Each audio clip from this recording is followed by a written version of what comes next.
The car is a mix of all the Bat cars, in my opinion.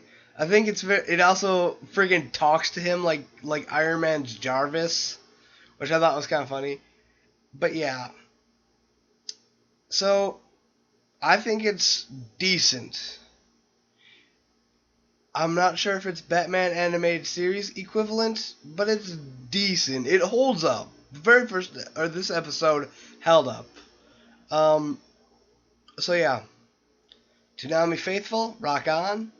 Uh, Peace out.